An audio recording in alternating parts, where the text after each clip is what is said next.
What's up, guys? How's it going? It's pouring down with rain. Raining. I went out this morning. Let me go stand down the bottom. Maybe it's a bit wider. I can't hear myself, so I don't think you can hear me. That's a little bit better. I just put the freezer bag back in my truck. And I thought, oh, looks like the wind's kicking up. Oh, and here comes the rain. So I'm down by outside the workshop now. So what happened today? Well,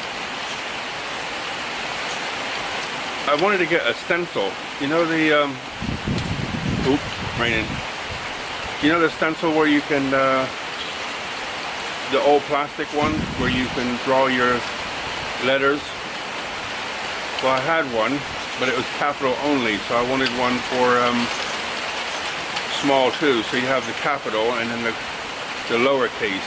I didn't have that. So I thought, lowercase English. Can I find it? Let's go look. So Jan came and we drove into town, and we went into Chinatown side to a stationery store that I used to like.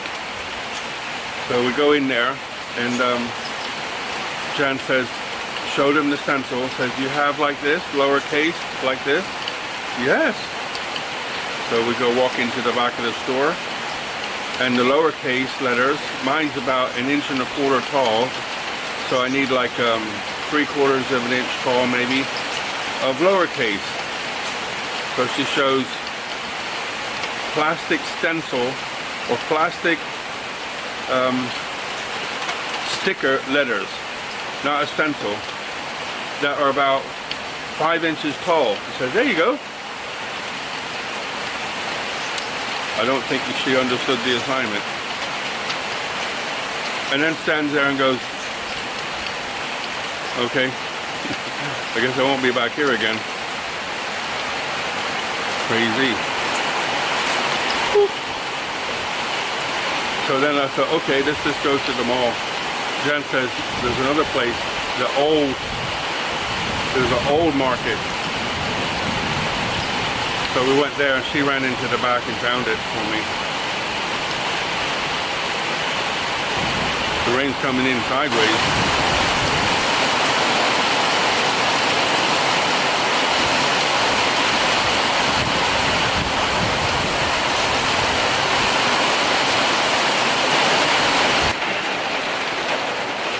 Okay, better in here. I'm in the workshop sitting on my scooter. Better in here. Not as noisy and a lot drier. So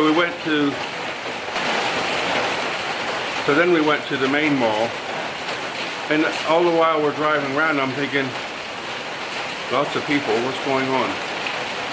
Jen says, I don't know, what's going on? So we get to the main mall, and I was going to buy a piece of card, like to make a sign with the stencils. But in the end I said, I'll have a piece of white paper and I can put it on cardboard or something. It's just a little project I got for myself. Nobody's going to see it. So we went and had a nose around in the Robinson and looked at their stationery, and then went on to have a bite to eat. But everywhere you went to go to eat, it was full. I'm like, I've never seen it like this. It's like the 10th of the month or something. And so I've never seen it so full. It's like the middle of the month or something, and it's not payday. And anyway, Jan found out it was some kind of holiday. There were kids everywhere. They had a Muslim, like a cultural event inside the mall. So there was like a stage set up and young people doing like singing and dancing and things like that. And it sounded good, the music sounded good, but they looked so serious, so I wasn't sure if I was supposed to smile or be sad. I have no idea. So I just like looking. And then you walk 10 feet from that, and there was a Chinese, like loud Chinese music. I said, what's going on? Where's Thai culture? Turns out it was a holiday of some description. But we went to eat something. I didn't really feel like eating anything, to be honest, but I just thought I'll go because so Jan can have something. And then we got some tea, chow manao. Chow manao is tea, manao is lemon. So, and then with honey, nam pung. You have to say pung. So chow manao, nam pung. So I got one of those. I think the water outside is so heavy, it sounds like, I hope you can hear me,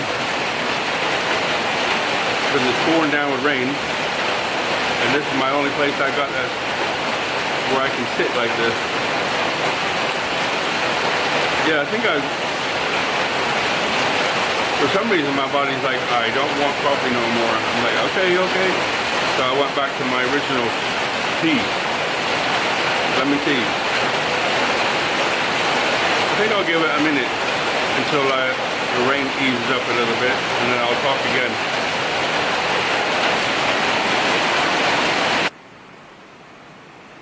Okay, I'm in the house now. 5th time trying to record this. So we went to town, got a stencil, finally. Jan went to the market, way back into you can't drive back there, you can only walk. It's the old market in town. So I dropped her off, I went to park, she walked in the back behind all the buildings and got the stencil for me. Then we went to the market and there was people everywhere. I don't do well with that. I was like just trying to hang on. It was like, I don't know if I have some kind of anxiety or what, but I just don't like being around so many people. And whenever I come away from that, I always feel drained and nap. So I had a nap for about an hour or so. Woke up, I feel better now. But it's just drains me. I just have no energy. I don't know why I feel that way. But I'm better now. But it's raining outside. So we went to I call it the Japanese restaurant. It's Japanese type food.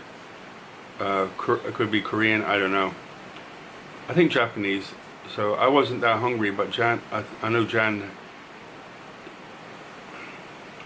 sometimes she won't eat. Not because she don't have money or food. She's just too busy and she forgets to eat. So I know she hadn't eaten. So we went there and she got a bowl of rice with chicken on it or something like that. I got a couple pieces of sushi and some gyoza. And it was a nice snack. And then got some chow manao. We went, there was a Muslim event on, like a cultural event, and in there they sold some cake. Jan said, "Did you see the cake?" I'm like, "No, I did not." I've been trying to stay away from it just lately because my stomach's a bit funny. I have to keep taking these tablets, like a Thai herbal tablet to help visit the little room. So I try to stay away from sugar a little bit. I've had this since I was probably like 30 something. Always have a problem going. I've tried all kinds of different things. Less carbs, more carbs. High protein, low protein. You know, oatmeal, no oatmeal, all that for years. Boring. Never figured it out. The only thing I can figure, I listened to somebody talking about the vagus nerve. The vagus nerve comes down the side of your face and goes down the center of your body. And you know, they say if you have too much stress, then that can cause like inflammation or irritation in the vagus nerve, and that can lead to constipation. So that's the only thing I can think. And have I had stress? Today, no. today I think the same stress as anybody else has, but in my youth, like from when I was born up till 40, high stress. That's why sometimes you'll hear me talking about spiritual. I'll say, like, am I supposed to be here? Do I belong here? I've said to people around me or close with, I'll say things like, sometimes I feel like I don't belong here. Not as a depressed thing, but like I even say this, I come from somewhere else. Like I feel like, I don't know how to explain it. It's just like somewhere deep inside I feel I come from somewhere else. And I'm meant to be somewhere else, but I'm here in this earth suit. So, I don't know if that's old soul or what. Somebody might know. Tell me in the comments if you think you understand that a little bit, because I do not. But anyway, I just see things and feel things a little bit different than most. But when you listen to people talking about spiritual stuff, I kind of resonate with that. So, but I try not to get into the woo-woo stuff, you know. I don't want to say nothing because I don't want to offend anyone. But anyway, last night I heard about a Russian guy, Virdin or something is the first name. I heard Vendrin or something. I heard that the name for the first time, I think, when I watched The Matrix. They refer to this guy's name. And he's a Russian guy who's like considered to be one of the high spiritual people in writing, you know, like wrote books about it. And last night, believe it or not, I finally heard the name well enough to try to figure out how to spell it. So I spelt it and found it, and then looked in YouTube and somebody talking about one of his books. And I think the way the guy explained it, I guess he's like 40-some, a U.S. guy, 40-some, and explained it well. But it's nothing I've not heard already. But I've been practicing this since I was about 40. Probably longer, actually. But first realized around 40 that something else was going on around me. Anyway, the point is, you know what I also found? You know, in the spiritual journey is, I always find information after I've worked through something. So whatever it is I read or learn, I've already worked through it. And once I've worked through it, I'll find somebody who's talking about it or wrote a book about it or something like that. It's always afterwards. But one of the best books I've ever read was, I was in Kathmandu, and in Kathmandu there's a place called, it's an area, I forget the name of the area now. It's where a lot of the Westerners go. And I forget now. But in that area, if it comes to me, I'll mention it. So in Kathmandu, Kathmandu is the capital of Nepal, for those who don't know. So I was in Kathmandu, and there's a place in the city where a lot of Westerners go, and there was a bookshop, and I went in this bookshop, and it was like a gold mine as far as spiritual books were concerned. You know, in Asia, Himalayas, you know, Tibetan Buddhism. You know, Buddhism was taken from India to China, and then the Tibetans already had their flair on life, so they sort of integrated it together. So, but the Tibetan Buddhists today are, I would say, very advanced, and they practice it regularly, every day. And there's all kinds of supernatural things they do. Tumo is a form of breathing, from what I remember, which is very interesting. But anyway, get back to the book. And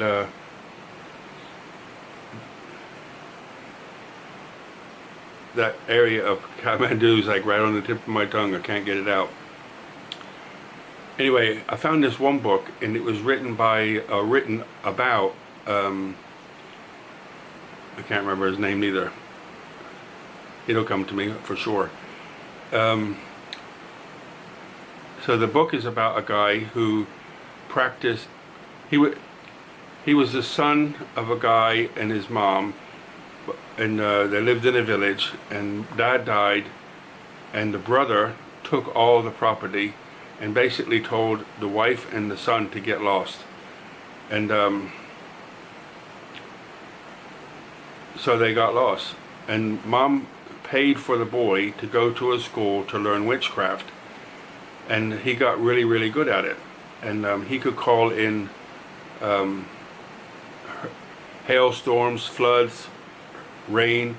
He could do all that sort of stuff. So when he was good at it, they went back to the village, and they told him to get lost again. So he called in a hailstorm and squashed all their crops and left. But with that magic, he made some money, and they could survive. But then after a while, his name is Milarepa, which if you study spiritual stuff, you'll probably have heard the story. Anyway, in Tibetan Buddhism, he's held at a high place because he went from really dark to really light in one lifetime, and so he started to study spiritual, the light path, to go towards enlightenment. And he did that, and he had a couple teachers who just messed him around because to give him discipline and whatever. But in the end, he went off. He learned enough and went off on his own and lived in a cave. And so they wrote a book about him. And his actually skin turned green because all he would eat was nettles. He lived on nettle soup, and so his skin turned green, and he was naked all the time, even in the cold, because they can keep themselves warm without any heat, and lived in a cave high up in the Himalayas.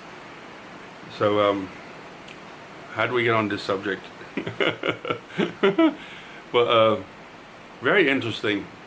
If you have never read the story, it's an old book, Milarepa. It's so I found that in that bookshop, and many other books similar. I was in Nepal for like 5 months that time, and going out into the villages, and you just don't go knocking on a spiritual guy's door and say, "Hey, I'm here. Can you teach me about your spiritual?" It don't work that way. But in Java, I had a friend who's a doctor, and she took me to many people, and some I think were good, and a few I believe were right on the path. There's a guy called John Chen. You might have heard of him. Very interesting. From Java. He studied some kind of, when I say some, I don't mean it in the derogatory term. I mean it, I don't know the name, but it was a Chinese ancient way. And he studied under this guy for a long time until he passed. But there was like 80, from what I remember, it was like 80 some levels. And I think you just have to keep doing the same thing, the same practice. Meditate is what he said. And if you look online, John Chen, that's not his real name, but that's what they give him. And a Western film crew went there and did a documentary about him, the real guy. And you'll see the sound lady. So the Dantian, which is like between your I'll use medical terms here, anus and testicles or vagina. There's a space in there. It's called Dantian, which is, it's like the energy center of some kind. I guess that's the root chakra or something, but just about 2 inches below the belly button. So between those 2 points is where this energy sits. And he could generate electricity like an electric eel. Like an electric eel. So you can research him, John Chen, C-H-A-N, I think it is, John. But he would do acupuncture, real acupuncture, but he'd hold the needles and cause an electric shock. And a kid dislocated his shoulder or something, and he couldn't use it again, so he did this. But another guy had eye problems, so that's why the film crew went to see him for the eye problems and something else. But he said that the electric shocks were so powerful that they could hardly stand the pain. So but there's a lot of why that was for healing. But when they asked him, how are you special, or how do you do this or whatever, all he kept saying, meditate every day, meditate every day. But he's I liked the one part in the book about him was he would say he wanted to achieve something. I don't know what it was he wanted to achieve, I can't remember, but he went to the jungle and meditated and would not come out until he achieved what he wanted. Really disciplined. So I love that about people in the spiritual journey, how they when they want something, how dedicated they are towards it. Anyway, I think it's still raining, but you know what I gotta do? The dam's still blocked. So if the dam's blocked, where's the rain gonna go? It all goes through my drainage system, and all goes like it's going to go towards the river. Well, the plug's still on it, so it'll just fill up. But I don't think it's rained hard enough to get. It'll fill up in there, but then it has to fill the drain up, which is a 1 foot pipe that's about 20 foot long. So I don't think it'll fill that up.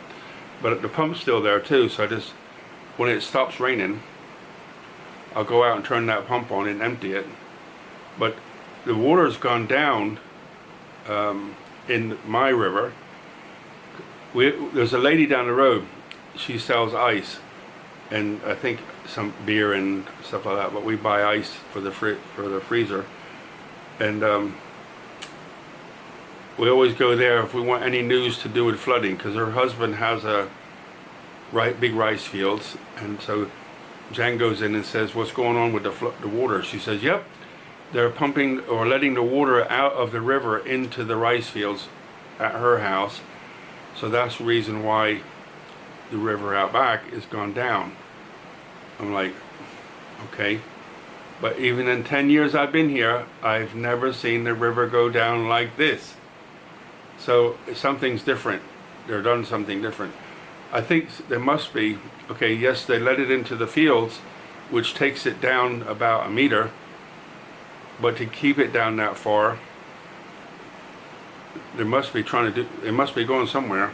I think what they're doing is, because at the end of this river is where the mega dam is, however many kilometers down. And if they can get this river low enough, then the rice fields where all the water is can come into this river, and then they can start pumping out the mega dam area. But normally it takes towards the end of October. So the water comes up late September, early October, and sits. And then it sits there for 3 weeks to a month, and then starts to go down. So it can be almost November before middle of November, the water is almost down. So the good thing is, hopefully it won't come back up. But in the big rivers, where did we go today? Oh yeah, we went the back way into Ayutthaya, so the main river's going around Ayutthaya at the north side, full. So we'll just wait and see, but I'm going to leave the cap on until it's down a little bit more, so I don't have to go back out and put it on again. You have to keep an eye. The other thing I did, I bought a new keyboard today. I always tease people and say, I can't write to you. I ran out of A's or B's on my keyboard. You have to buy refills to fill your keyboard back up. No, I did buy a new keyboard because the A and the S are gone. I could buy a white pen, I guess, and write it back on there. But the keys are a little bit like sticky. It's been like that since I bought it. It's just irritating. I like to write a little bit, and sometimes I'll see something and I just start creating a story in my head and then I write it. So I got a new keyboard, so hopefully I can play with it. I said a long time ago I might write a book one day, and I can't write nothing unless I have a nice keyboard. I just have this, you know what I mean. Okay, guys. Buckets of blessings, rivers of peace, joy, and kindness. All the very best. I apologize for sitting in the house with the AC on. It's almost 28 centigrade outside, but it's only 81 centigrade right now. But it'll be, as soon as it gets warm in the morning, it'll be up in the 90s because obviously it's wet, right? So, later guys, all the very best.